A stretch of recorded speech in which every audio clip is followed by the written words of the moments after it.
हरे कृष्णा। जन्मेजय जी आगे पूछते हैं, तपोधन, हमारे पूर्वज महाराज ययाति ने जो प्रजापति से 10वीं पीढ़ी में उत्पन्न हुए थे, शुक्राचार्य की अत्यंत दुर्लभ पुत्री देवयानी को पत्नी के रूप में कैसे प्राप्त किया, मैं इस वृतांत को विस्तार से सुनना चाहता हूँ। आप मुझे सभी वंश प्रवर्तक राजाओं का क्रमशः पृथक पृथक वर्णन कीजिए। वैशंपायन जी ने कहा, जन्मेजय, राजा ययाति देवराज इंद्र के समान तेजस्वी थे। पूर्व काल में शुक्राचार्य और विश्वापार्य ने ययाति का अपनी अपनी कन्या के पति के रूप में जिस प्रकार वर्ण किया, वह प्रसंग मैं तुम्हें सुनाता हूँ। साथ ही तुम्हें ये भी बताऊंगा कि नहुष नंदन ययाति तथा देवयानी का संयोग किस प्रकार हुआ। एक समय चराचर प्राणियों सहित समस्त त्रिलोकी के ऐश्वर्य के लिए देवताओं और असुरों में बड़ा भारी संघर्ष हुआ। उसमें विजय पाने की इच्छा से देवताओं ने अंगिरा मुनि के पुत्र बृहस्पति का पुरोहित के पद पर वर्ण किया और दैत्यों ने शुक्राचार्य को पुरोहित बनाया। वे दोनों ब्राह्मण सदा आपस में बहुत लाग डांट रखते थे। देवताओं ने उस युद्ध में आए हुए जिन दानवों को मारा था, उन्हें शुक्राचार्य ने अपनी संजीवनी विद्या के बल से पुनः जीवित कर दिया था। अतः वह पुनः उठकर देवताओं से युद्ध करने लगे। परंतु असुरों ने युद्ध के मुहाने पर जिन देवताओं को मारा था, उन्हें उदार बुद्धि बृहस्पति जीवित ना कर सके, क्योंकि शक्तिशाली शुक्राचार्य जिस संजीवनी विद्या को जानते थे, उसका ज्ञान गुरु बृहस्पति को नहीं था। इससे देवताओं को बहुत विषाद हुआ। इससे देवता शुक्राचार्य के भय से उद्विग्न होकर उस समय बृहस्पति के ज्येष्ठ पुत्र कच्छ के पास जाकर बोले, ब्राह्मण, हम आपके सेवक हैं, आप हमें अपनाइए और हमारी उत्तम सहायता कीजिए। अमित तेजस्वी ब्राह्मण शुक्राचार्य के पास जो मृत संजीवनी विद्या है, उसे शीघ्र सीख कर यहाँ ले आइए। इससे आप हम देवताओं के साथ यज्ञ में भाग प्राप्त कर सकेंगे। राजा वृषपर्वा के समीप आपको विप्रवर शुक्राचार्य का दर्शन हो सकता है। वहां रहकर वे दानवों की रक्षा करते हैं, जो दानव नहीं हैं उनकी रक्षा नहीं करते हैं। आपकी अभी नई अवस्था है, अतः आप शुक्राचार्य की आराधना करके उन्हें प्रसन्न करने में समर्थ हैं। उन महात्मा की प्यारी पुत्री का नाम देवयानी है। उसे अपनी सेवाओं द्वारा आप ही प्रसन्न कर सकते हैं, दूसरा कोई सामर्थ्य नहीं रखता है। अपने शील स्वभाव, उदारता, मधुर व्यवहार, सदाचार तथा इंद्रिय संयम द्वारा देवयानी को संतुष्ट कर लेने पर आप निश्चित उस विद्या को प्राप्त कर लेंगे। तब बहुत अच्छा कहकर बृहस्पति पुत्र कच्छ देवताओं से सम्मानित होकर वहां से वृषपर्वा के समीप गए। राजन, देवताओं के भेजे हुए कच्छ तुरंत दानवराज वृषपर्वा के नगर में जाकर शुक्राचार्य से मिले और इस प्रकार बोले, भगवान, मैं अंगिरा ऋषि का पौत्र साक्षात बृहस्पति का पुत्र हूँ। मेरा नाम कच्छ है। आप मुझे अपने शिष्य के रूप में ग्रहण करें। ब्राह्मण, आप मेरे गुरु हैं। मैं आपके समीप रहकर 1000 वर्षों तक उत्तम ब्रह्मचर्य का पालन करूंगा। इसके लिए आप मुझे अनुमति दें। शुक्राचार्य ने कहा, कच्छ, तुम्हारा स्वागत है। मैं तुम्हारी प्रार्थना स्वीकार करता हूँ।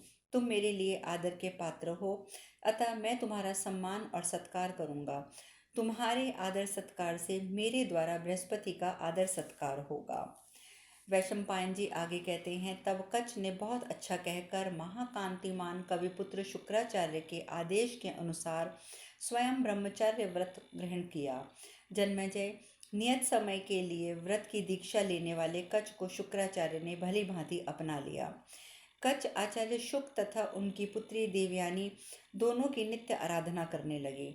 वे नवयुवक थे और सबको प्रिय करने वाले कार्य, गायन, नृत्य करके भांति भांति के बाजे बजाकर वे देवयानी को संतुष्ट रखते थे। भारत आचार्य कन्या देवयानी भी युवावस्था में पदार्पण कर चुकी थी। कच्छ उसके लिए फूल और फल ले आते और उसकी आज्ञा के अनुसार कार्य करते। इस प्रकार उसकी सेवा में संलग्न रहकर वे सदा उसे प्रसन्न रखते थे। देवयानी भी नियम पूर्वक ब्रह्मचार्य धारण करने वाले कच्छ के समीप रहकर गाती, आमोद प्रमोद करती और एकांत में उसकी सेवा करती। इस प्रकार वहां रहकर ब्रह्मचर्य व्रत पालन करते हुए कच्छ के 500 वर्ष व्यतीत हो गए। तब दानवों को ये बात मालूम हुई। तदंतर कच्छ को वन के एकांत प्रदेश में अकेले गांव चराते देखकर बृहस्पति से द्वेष के और संजीवनी विद्या की रक्षा के लिए क्रोध में भरे हुए दानवों ने कच्छ को मार डाला। उन्होंने मारने के बाद उसके शरीर को टुकड़ों टुकड़ों को कर दिया और जंगली जानवरों के सम्मुख फेंक दिया। उस दिन गायें बिना रक्षक के ही अपने स्थान पर लौटीं। जन्मेजय, जब देवयानी ने देखा कि गांव तो वन से लौट आई हैं, उनके साथ कच्छ नहीं है, तब उसने अपने पिता से कहा। बोली देवयानी इस प्रकार बोली, प्रभु, आपने अग्निहोत्र कर लिया और सूर्यदेव भी अस्ताचल को चले गए हैं। गांव भी आज बिना रक्षक के लौट आई हैं। तात, तो भी कच्छ कहीं दिखाई नहीं देते हैं। पिताजी, अवश्य ही कच्छ या तो मारे गए हैं या मर गए हैं। मैं आपसे सच कहती हूँ कि मैं उनसे अत्यधिक प्रेम करती हूँ। मैं उनके बिना जीवित नहीं रह सकूंगी। शुक्राचार्य बोले, बेटी चिंता ना करो, मैं अभी इस प्रकार बुलाकर मरे हुए कच्छ को जीवित कर देता हूँ। ऐसा कह के उन्होंने संजीवनी विद्या का प्रयोग किया और कच्छ को पुकारा। फिर तो गुरु के पुकारने पर कच्छ विद्या के प्रभाव से अष्टपुष्ट होकर जंगली जानवरों के शरीर को फाड़ कर निकल आए और वहां प्रकट हो गए। उन्हें देखते ही देवयानी ने पूछा, आज आपने लौटने में विलंब क्यों किया? इस प्रकार पूछने पर कच्छ ने शुक्राचार्य की कन्या से कहा, भामिनी, मैं समिधा कुश आदि और काष्ठ भार लेकर आ रहा था। रास्ते में थकावट और भार से पीड़ित होकर एक वट वृक्ष के नीचे ठहर गया। साथ ही सारी गौएं भी उसी वृक्ष की छाया में आकर विश्राम करने लगी। वहां मुझे देखकर कुछ असुरों ने पूछा, तुम कौन हो? मैंने कहा, मेरा नाम कच्छ है, मैं बृहस्पति पुत्र हूँ। मेरे इतना कहते ही दानवों ने मुझे मार डाला और मेरे शरीर को चूर्ण बनाकर जंगली जानवरों में बांट दिया। फिर वे सुखपूर्वक अपने घर चले गए।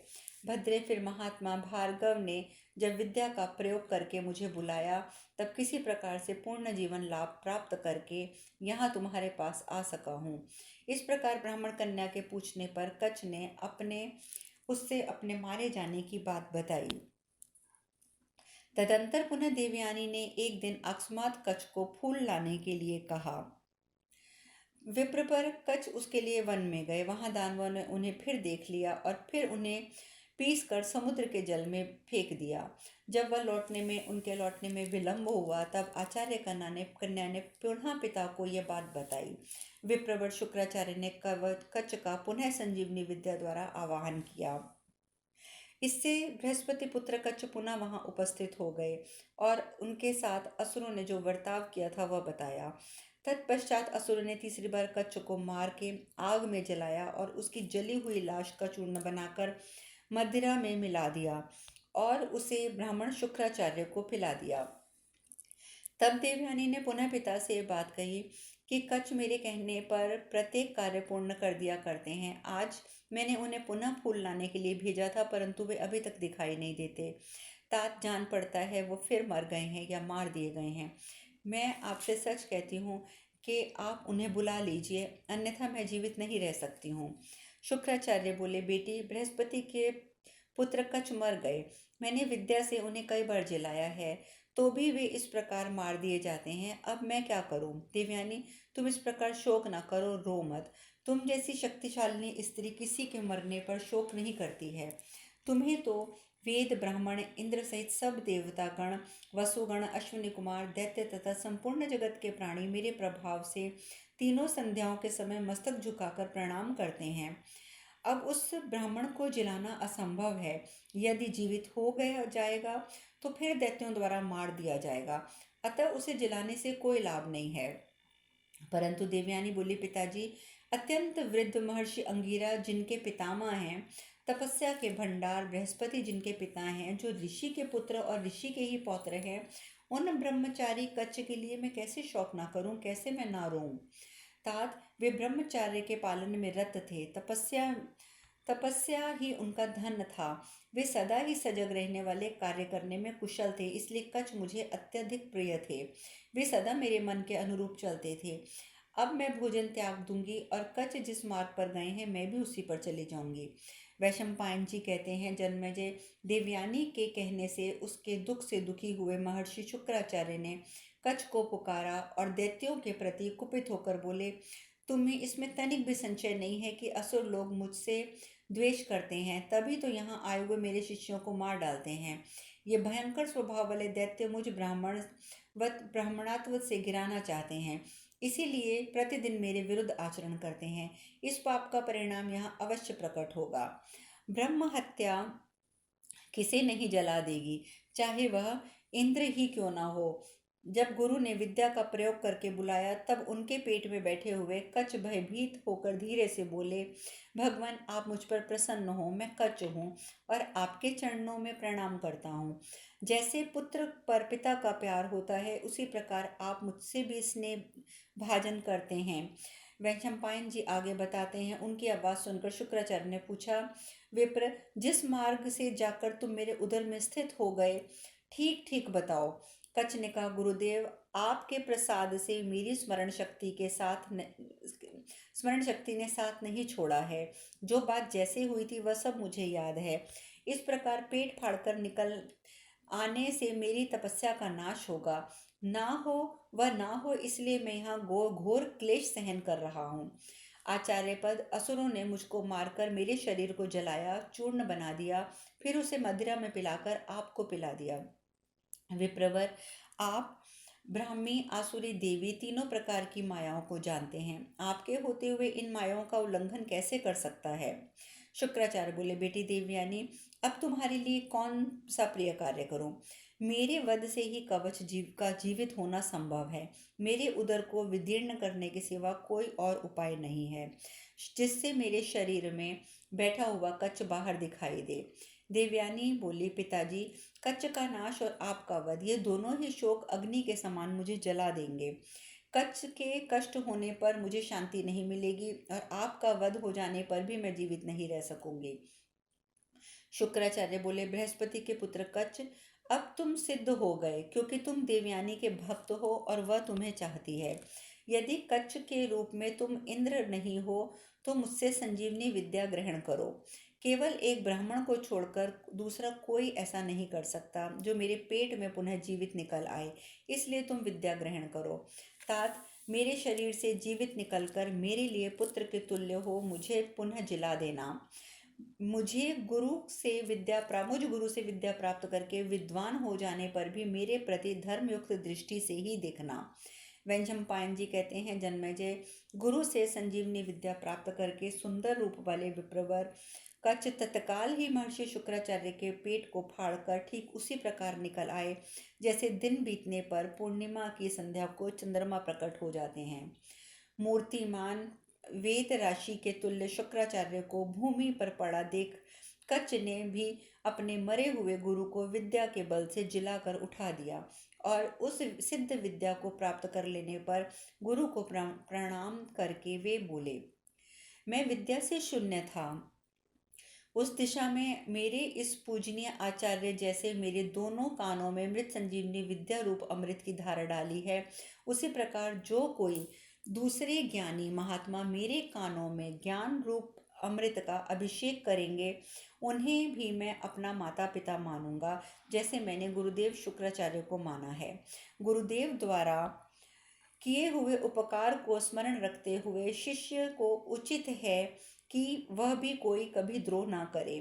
जो लोग संपूर्ण वेद के सर्वोत्तम ज्ञान को देने वाले तथा समस्त विद्याओं के आश्रयभूत पूजनीय गुरुदेव का उनसे विद्या प्राप्त करके भी आदर नहीं करते, वे प्रतिष्ठा रहित और पाप पूर्ण लोकों में, नरकों में जाते हैं।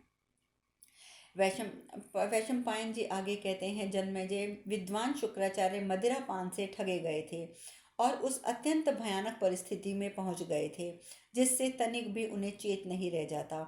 मदिरा से मोहित होने के कारण ही वे उस समय अपने मन के अनुकूल चलने वाले अपने प्रिय शिष्य ब्राह्मण कुमार कच्छ को भी पी गए थे। ये सब देख और सोच कर वे महानुभाव कविपुत्र शुक कुपित हो उठे। मदिरा पान के प्रति उनके मन में क्रोध और घृणा का भाव जागृत हुआ और उन्होंने ब्राह्मणों का हित करने की इच्छा से स्वयं इस प्रकार घोषणा करी, आज से इस जगत में जो कोई भी मंद बुद्धि ब्राह्मण अज्ञान से भी मदिरा पान करेगा वह धर्म से भ्रष्ट होकर ब्रह्म हत्या के पापी का भागी होगा तथा इस लोक और परलोक दोनों में वह निंदित होगा। धर्मशास्त्रों में ब्राह्मण धर्म की जो सीमा निर्धारित की गई है उसी में मेरे द्वारा स्थापित की हुई मर्यादा भी रहे और वह संपूर्ण लोक में मान्य हो। साधु पुरुष ब्राह्मण गुरुओं के समीप अध्ययन करने वाले शिष्य देवता और समस्त जगत के मनुष्य मेरी बांधी हुई इस मर्यादा को अच्छी तरह सुन लें। ऐसा कहकर तपस्या की निधियों के निधि अप्रेम शक्तिशाली महानुभाव शुक्राचार्य ने देव ने जिनकी बुद्धि को मोहित कर लिया था उन दानवों को बुलाकर इस प्रकार कहा। जिस महात्मा कच्छ ने देवताओं के लिए वह दुष्कर कार्य किया है उनकी कीर्ति कभी नष्ट नहीं हो सकती है और वे यज्ञ भाग में अधिकारी भी होंगे। ऐसा कहकर शुक्राचार्य जी चुप हो गए और दानव आश्चर्यचकित होकर अपने घर चले गए। कच्छ ने 1000 वर्षों तक गुरु के समीप रहकर अपना व्रत पूरा कर लिया। तब घर जाने की अनुमति मिल जाने पर कच्छ देवलोक में जाने का विचार करने लगे। इस प्रकार दक्षिणापत्य पाठ का आदि पर्व के अंतर्गत संभव पर्व में यह यातोपाख्यान विषयक 76वां अध्याय पूर्ण हुआ। इसमें हमने कुल 74 श्लोकों का अध्ययन किया है, यानी कि 74 श्लोकों का अध्ययन किया है। अब आगे की कथा हम कल करेंगे। हरे कृष्णा हरे कृष्णा हरे कृष्णा।